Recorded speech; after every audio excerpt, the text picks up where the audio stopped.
হ্যাঁ হ্যাঁ, sure sure sure sure. এই ছোট ছোট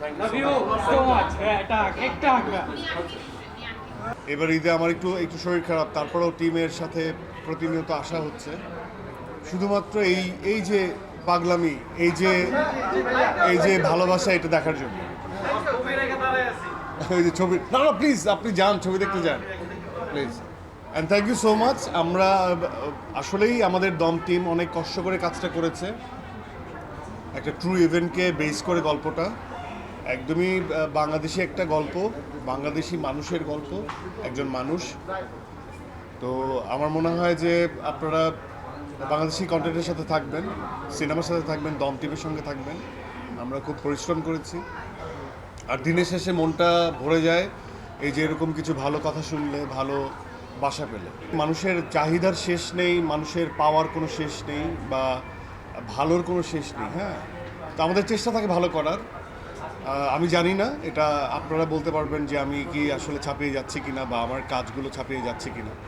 বাট আমি এটা বলে দিতে পারি যে আমি যখন আমি রাফির কাজ করেছি, সুরঙ্গ ওয়াজ রাফির the best content, and Shihab শাহিনের Dagi was Shihab Shahin's best content. এবং এই 10 বছর পর আমরা যাকে জোর করে আবার সিনেমায় 11 বছর পর নিয়ে আসছি, হ্যাঁ, রেদন রনি, আমার কাছে মনে হয় সোফার রেদন রনির বানানো দি বেস্ট কন্টেন্ট ইজ দম। এটা আমি ক্রিটিক্যালিও যদি নিজে ক্রিটিক হিসেবে বলতে চাই, অ্যান্ড যদি যদি মানে ভালোবাসার খাতিরেও বলতে চাই, both way this is the best film Redon রনির বানানো। অ্যান্ড আমি তো সবসময় ব্লেসড, সব যোগ্য মানুষ আমাকে বেছে নেয়, আমার কোনো কিছু করতেই হয় না, আমার টিম এত সুন্দর থাকে যে আমাকে কোনো কিছু করতে হয় না।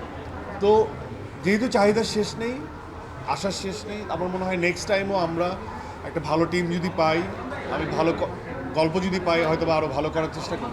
মা খালারা আমার খুব ভক্ত, বিভিন্ন বয়সী মানুষরা আমার খুব ভক্ত, বাচ্চারাও ভক্ত। এটা শাকিল উদ্দিন বলছিল, শিশু ভক্ত আছে,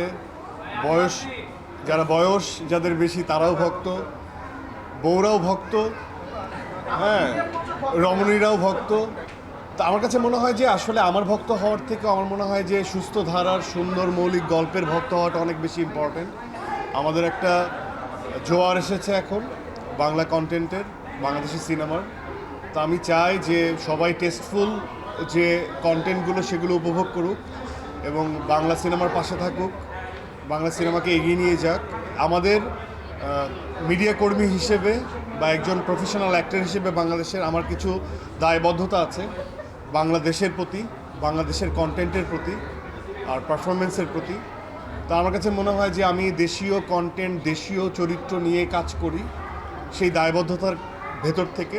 আমি তো চাই যে রানীর মতো সহধর্মিণী প্রত্যেকটা পুরুষ পাক, কারণ দিনের শেষে আমি কিন্তু এটা বলতে শুনি যে প্রত্যেকটা সাকসেসফুল মানুষের পেছনে, পুরুষের পেছনে তার সহধর্মিণী বা মা বা বউ বা মেয়ে, কোনো একটা নারীর হাত থাকে। তো আপনি দেখেছেন, বলেছেন, কিছুই না, আপনাকে অনেস্টি দেখাতে হবে, আপনাকে একজন ভালো মানুষ হতে হবে এবং বউর প্রতি আস্থা রাখতে হবে, তাহলে আপনি রানীর মতো একজন বউ পাবেন ইনশাল্লাহ।